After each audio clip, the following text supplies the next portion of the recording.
Good evening.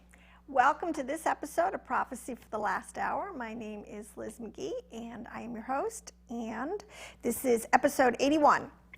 And this is, again, a title. I've already titled it. I'm continuing in a series I'm doing on the two Messiahs, believe it or not. If you were reading your Bible close or understood, this whole plan of salvation through the nations is happening in stages. It's a progressive restoration as the revelation has been progressively happening. So there is a whole huge body of Hebraic understanding you need to understand called the two Messiahs. There's a Messiah ben Joseph and there's a Messiah ben David, or a couple more nuanced ways. There is the Messiah of Aaron, the Messiah of Israel. Now, I've just thrown those terms around. Now, let's just get right down to it. So, Messiah ben Joseph, and I have three little columns on my board. You don't have to go there yet, but I'm going to focus sort of in the middle. I started talking very specifically. When you understand, okay, the storyline we're talking about, picking it up in Abraham, Isaac, and Jacob. Those are called the fathers. Those are the patriarchs. Their story impacts us directly today. This is, Abraham was sort of the kickoff of a major new strategy that God was going to do to redeem his people in the earth, okay?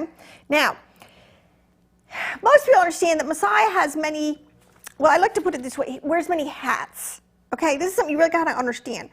And it's very important when you're going to do any kind of research of any new topic or study. It's very good to do like a survey course, to get sort of the lay of the land, because from way up high, okay, the highest you can get, you can have the greatest view of the whole topography, what you're going to be dealing with, mountains and valleys and rivers and streams and trees and people, animals, everything, okay? So when you get up, you kind of get a big picture of the thing. When you get down to boots on the ground, it's a little harder. You don't see as far, so you can get really lost in the details, and you can lose the big picture.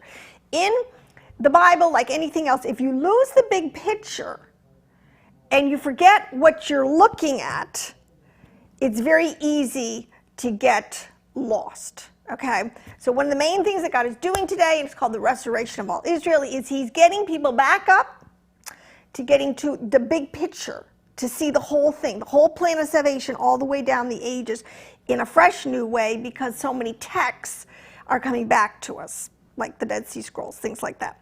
Anyways, these two Messiahs. Messiah ben Joseph is many times understood as the suffering servant, one of the hats. So I said, when you're understanding this whole concept, God, the creator, the father, wears many hats. I mean, beyond comprehension. I mean, he's doing so many things in the world.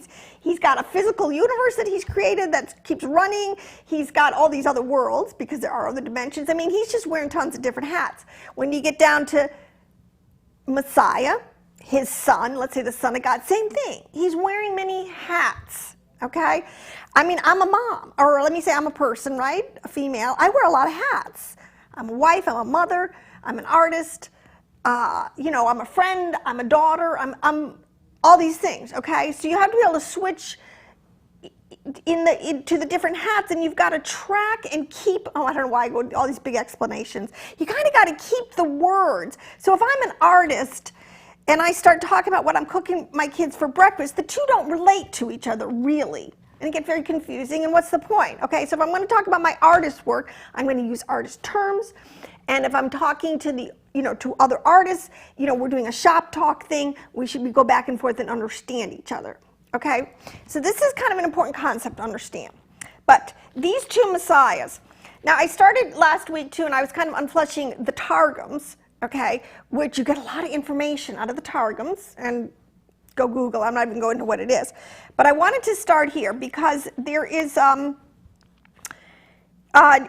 Jacob is blessing his 12 sons. This is huge because I guess people we don't even understand the power of words, the power of blessing, the power of speaking forth God's prophetic plan. His plan can't be broken. So these guys are just, Jacob's doing his part to just put the plan out there.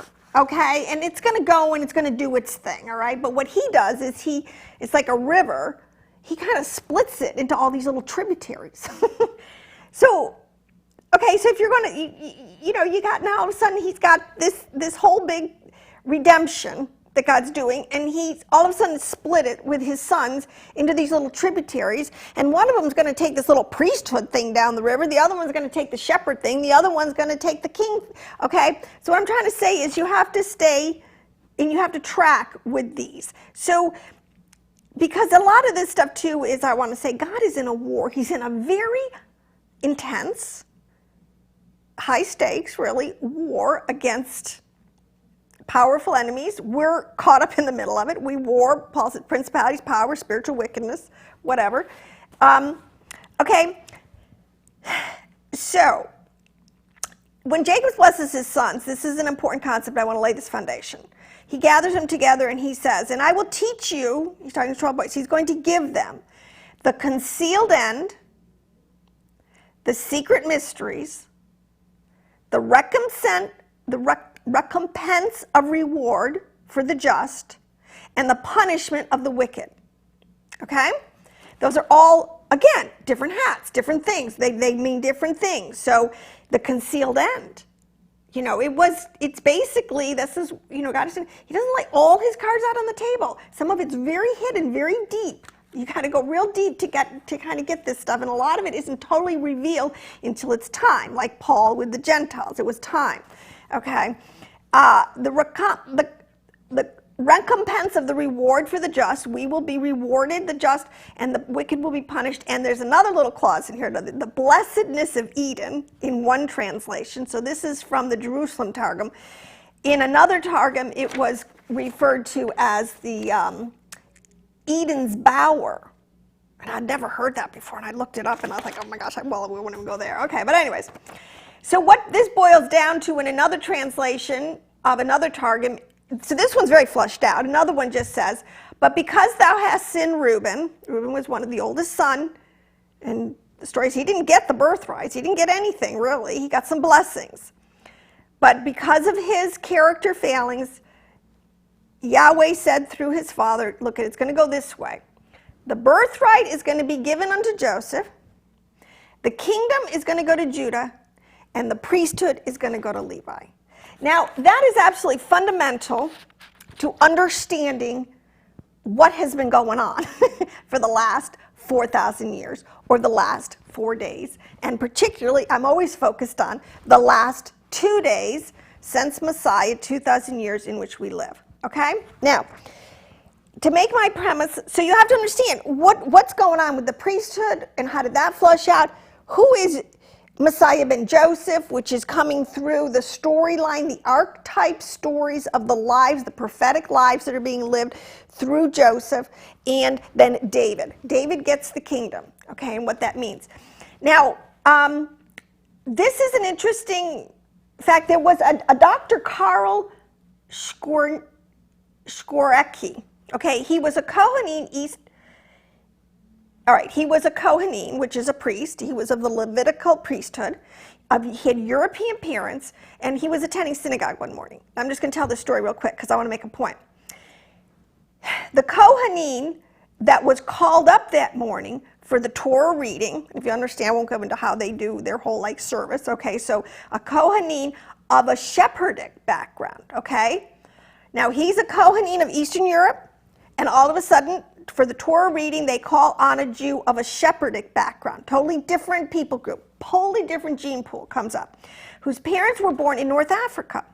Okay, now Dr. Skorecki looked at the shepherdic Cohen's physical features, and he considered his own features, and it kind of like he gets this brain, this kind of revelation thing going on. He says, and he says, now they were significantly different. This is the point. In stature, skin color, hair, and eye color. They were totally racially 100% different. Somebody's from North Africa, somebody's from Northern Europe. I think you got two totally different people there. Okay, but it dawned on him that they had a tradition of both being Kohanim, both being direct descendants of one man, Aaron, the brother of Moses. Okay, now if that's true, so so this guy, I guess, was a scientist. He had access to DNA, and he had access to, you know, how you would go about testing such a theory. And his theory was, well, if we have the same descendant in the way they have really, the Kohanim gene is probably the most tightly knit, or how it held on to gene pool in the world, one of them, then how can we be so different? You know, every attribute here physically, you come from the same descendant. My point is, when you're studying spiritual matters, you have to understand the Bible in its spiritual application is never talking in a sense of the physicalness. This is the point. Even though they had the same descendant of Aaron, and they went and did the test, and by the way, it came out, it's proven, it's absolutely proven, they had the same genetic descendant, Aaron, of 109 generations, I think it has been, almost 3,000 years. Okay, that's pretty incredible. And yet they were completely 100% different in their physical features. So what I'm trying to say is the Bible, you cannot get stuck in this carnality of trying to figure out, when you get into the tribes, you know, where did the lost tribes of Israel go, and kind of do it in a racial way. Okay, that is not how God's, because even Jesus said, he said, look at, you know, you're looking on the outward man. If you think you can track this thing and, you know, all white people are, you know, then you got a whole group of blacks out there. I'll tell you what, they're saying they're the only tribes out there. I mean, this whole mentality, you're wrong. You're just flat out complete, and you're a tool of the enemy, and that's got to stop. So I have to make that disclaimer, and it's been proven scientifically. And because these two groups, the Azakani and the Sephardim, indicate an origin going back to 1000 BC. Or, wait a minute. What did I say? 3,300 years is the approximate time. So now, because this is so key, because this is the most exciting revelation on the planet today right now. If you're a true seeker of truth, if you haven't, by revelation, come upon the understanding of the lost tribes of Israel, how God is working his salvation plan. Oh my gosh, it's unbelievable. See, a lot of times people, you know, oh, God's not doing anything, God's dead, you know, he's promised us, he said this and he said that. People, you have no idea. You are so, because we don't understand our Bible, because basically, in what I have found out, it's basically people just lazy, bottom line. They don't do. See, God rewards those who diligently seek him. You want to be towards God, you can get answers. You just got to look for him, okay? He's not good. So anyways, okay, so Judah. So we have different players here because God has always said, he told Adam, look at, you know, I know we have a problem in the garden. I know that the gene pool has been corrupted because I'll tell you what, it's all about seed. Like I said, it's all about this, this is the other thing, the seed of the woman and the seed of the serpent, and this thing is going to go on until the end. This warfare, this hatred between these groups. So what was going on? So when you get down to trying to figure out Yeshua and figure out who the players are in the planet today, you got all these Christians say that Jesus is the Messiah. You got the Jews now over there in Israel, a large portion of them, waiting for the Messiah ben David. Like all the camps are totally not understanding what's going on. And so now this is something that can be tracked, can be understood, and it's so beautiful. God is in total control. Like he knows every hair in your head. He knows exactly how he is and how this is all going to wrap up at the end. It's not like two messiahs. It's all the same Son of God. It's all the Son of Man. It's all Yeshua through the ages. The Lord of hosts doing his thing, and it's all going to wrap up pretty soon, right now, with Messiah ben David is coming, and it's going to end pretty soon on a dime. Okay, now, generally, see, because the Christian, you know, because if you understand this thing, the Christians, okay, and the Jews per se, we are like the same pool of people. We're the same, all Israel. Now, but this is what's so tricky, right? So you can't look at this thing according to race and color and nationality and stuff, Because the gene pool has been so scattered and so mixed up. This is why God is like, he's like, I got one on you. It is so crazy the way this thing has been playing out. You have to stay very, very, with the Lord. Otherwise, you'll get, like I said, kind of mired down in the boots on the ground kind of thing, and you'll lose the big picture. So anyways, Judah, let's just stick with these things. Like I said, God divided his strategy amongst three kind of archetypes: the priest, the shepherd, and the king. Okay. Now, when you get to Messiah, because they refer to Jesus, who I call Yeshua, okay, which means, is his name Joshua. I know it's got to keep all this stuff straight. It's not that hard, okay? Joshua is the English transliteration of the word Yeshua. Yeshua, referring that came 2,000 years ago that the Christians follow, is fulfilled the prophecies that were surrounding this Messiah ben Joseph. Okay? Now, Judah and the Jews today are waiting, and in the land, the chief rabbis and many of the Kabbalists, the ones that are deeply studied and Torah observant and are waiting and telling everyone Messiah ben David is coming. It's time. It is absolutely time. Now, Judah was given prophecies. Okay, so in other words, all the 12 tribes got blessings, but the three of them, Levi, the priest, Joseph and his two sons, Ephraim and Manasseh, and Judah. Oh, Judah, his name, Judah, one of the sons, got these mother loads of sort of prophetic blessings because God put into them and into their seed and into their story major redemptive things that he was going to do. So as you track them, you can track this, okay? But when he was talking to Judah, and I'm not going to really unpack Judah tonight as much as I am going to do Joseph, but I want to touch on this. He said, and this is in the Palestinian Targum, he said that the kings will not cease or rulers from the house of Judah. We know that, okay? We know that the Messiah ben David, which is just another Hebraic way of saying the king, okay? Because let me say this too. When you study all this out, and it can be confusing if you don't stay close. Yeshua, or the Son of God, and when the whole redemption is wrapped up, he has the major hats he wears are as priest, shepherd, and king.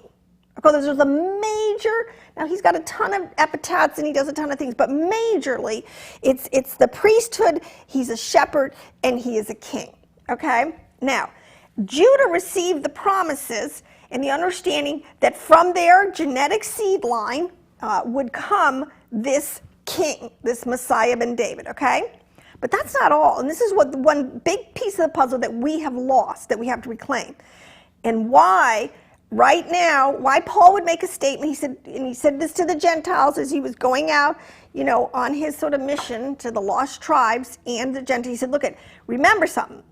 Remember, the root bears you, you don't bear the root. Now what he's saying, that's a poetic way of saying, that in one of the blessings, the way that Yah told Judah through Jacob how it's going to come down, that the seraphim, okay, so let me start again reading this whole thing. Kings shall not cease, nor rulers from the house of Judah, nor Sepharim. Now, Sepharim is a word. It means a scribe or a Torah scholar. This is extremely important.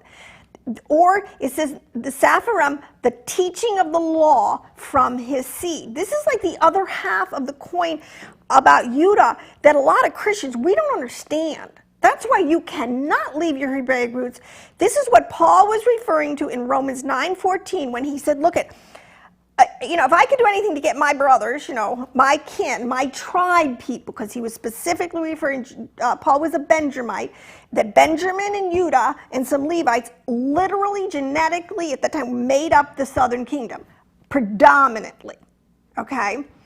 And he said theirs is the covenants, the laws, the temple worship, and the promises, because this is the scribal history. In other words, it was the job of the older brother who, this is the thing in the story, the parable of the prodigal son, the older brother who was really upset over the whole prodigal thing coming down. And the father says, look, you've always been with me, and you've always been blessed and had everything that now your younger brother's getting back.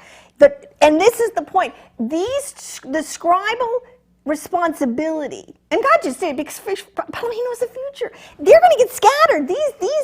These Joseph Ephraimite things, these northern kingdoms, they're going to get scattered to the wind. They're not going to take their Bible with them, quote unquote. I mean, they're going to get lost, and they're going to become pagans. They're going to get lost in the Gentiles, and they're going to practice like the Gentiles. So they're not really a good people group to give the storyline to, okay? You got to give it he gave it to Judah, who he knew Judah was going to stay close to the house, the southern kingdom. They were going to have the temple, and they were going to keep the storyline straight, okay? Perfect? No, but straight. You could get the information is in the house of Judah, okay? Now, Okay, so yeah, all right. So, but Judah's got a lot of players in itself too. This is where we get into the Essenes. Oh my gosh. So this is a really important piece of the puzzle that has to be understood. And it says that the law will continue from his seed till the time that the king, the Mashiach, shall come, the youngest of his sons, which is another key to David. On account of him shall the peoples flow together. In other words, at that time, when David, the younger of the sons, is going to show up, then the peoples will flow together. This is the part of the restoration, and part of the way the restoration is going to happen, because once as a Gentile Christian, you understand, well, hey, the root bears me. I better get back and figure out what my root system is. I better get back to my Hebraic roots. It's not rocket science, okay? How beauteous is the king, the Messiah, who will arise from the house of Judah, okay? So, and it goes on, how beauteous is King Messiah, who will arise from the house of Judah. So you need to understand that piece of the puzzle. But there's a coin. The coin is always flipped around, all right? So the other side of the coin is that so generally speaking, the Talmud, the Targums, the Midrashes, the Zohar, the Pesachita Rabbati, they all recognized a suffering servant in fulfillment of Isaiah 53, okay? The rabbinic sources and authorities were well aware of the clear teachings of Scripture concerning the suffering Messiah who would die, okay? They kind of had that. There was, in addition to this concept, a Messiah ben Joseph who would be exalted as the king. And so in other words, they kind of had this understanding of the Messiah ben Joseph, even though they knew they were going to, through their loins, was going to come, quote unquote, this Messiah ben David, and again, putting it together, keeping it all straight. But the problem was, so Houston, we have a problem. When the Messiah came the first time, this is explained, why did he have to have two comings, first of all? I mean, it's a very good question. If he's king and son of God, why does he just come and fix everything? And he did it in stages, okay, but why? All right, and this is part of the caginess of God. This is part of how he is going to vanquish his enemies. It's just pure strategy, tactician, everything. Okay, so we have here from the Essenes, when Yeshua came, he came to, quote unquote, the house of Judah, okay? Because that's all that was in the land, Judah, all right? But for about 400 years of history before that, you have to understand this history, okay? And you have to understand how and why the people of the time didn't really recognize what was going on prophetically, because they had such bad teachers, because it had been totally usurped, and they were basically hirelings teaching, who weren't teaching the truth and preparing the people. Because look at John the Baptist got it, who was in a scene. He went out in the desert and he was, hey, the Messiah is coming. Prepare ye the way of the Lord. But the general people and the leaders and elders, the Hasmodean, didn't get it. Okay, now why? All right. The monarchy, so again, and this was something we'd track with Israel, there was always this kind of power, and actually it could be a power struggle. There was always a story going on, prophetically and literally, between Israel as it was set up, between priest and king. and prophet, okay? They all had kind of roles to play. And like I said, it's these little guys, just the tributaries of this thing, okay? He kept going forward, but the one big main river was kind of split into a couple little tributaries. But to give this history really quick, let me see if I can go. Now, the Essenes, who were the Essenes? Because seriously, they were wiped off the map, except for one quote in Josephus, I think 2 quotes in Josephus and 1 in Philo or something like that. People knew there was this group of Essenes, but no one had any idea of the magnitude and the role that this people group played in the time of Yeshua and in the early church. And it's just coming out now, and it's unbelievable, all right? Now, all things do work together for good, and praise God, it's going to work together for good. Okay, now the Essenes believed, and this is, and okay, so Jesus was an Essene. I'm sorry, this is the point. He comes out of that gene pool, that kind of denomination. He comes, his mother Mary, John the Baptist, all these people, all the players in the story, Joseph of Arimathea, these are all people, coming out of this group. The Nazarenes, as they're called, one of their names, Essene, they were healers. They had a whole history. I can't even go into that. The therapeutics. They were also the keepers of the secrets. They were the ones, finally, as this thing kept coming down and getting through, who had hunkered down with the writings from Judah to keep the storyline straight. And by hook, they did it.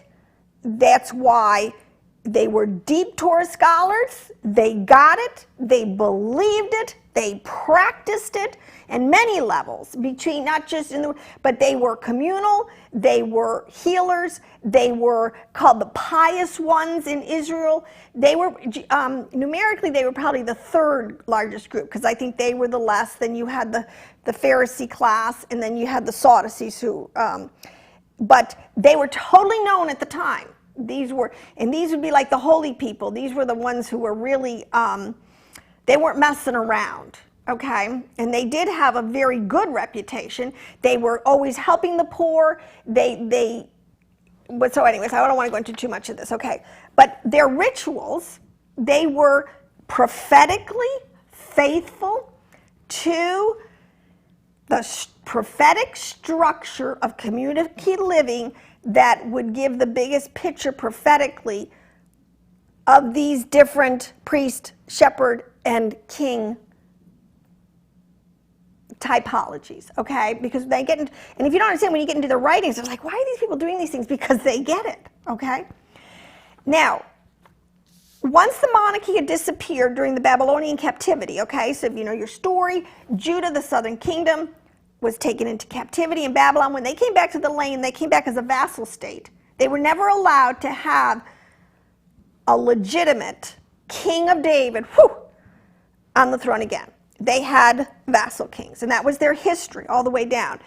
The high priest, at the time, they could keep the high priesthood, and the high priest kind of appropriated into itself, into its role in Israel, as the head of the nation. So you kind of got this priest king, okay? But then again, it keeps going forward under the Seleucid domination of Israel. The high priesthood was being corrupted. See, this is the beginning of a major corruption in Israel. And this is what the story, it's like, again, you'll never understand the whole history if you don't understand the split that happened of the northern and the southern kingdom. And the northern kingdom getting dispersed to the nations, and, you know, the southern kingdom. If you don't understand that, none of the Bible's going to make sense. If you don't understand this history, and I'm saying most Christians are supremely weak in true biblical history, okay? And you can't afford to be anymore. Under the Seleucid domination of Israel, the high priesthood went for sale to the highest bidder, okay? So it was beginning to be corrupted. It was beginning to lose its genetic moorings, the high priesthood, its high spiritual mantle, so to speak, and becoming up to self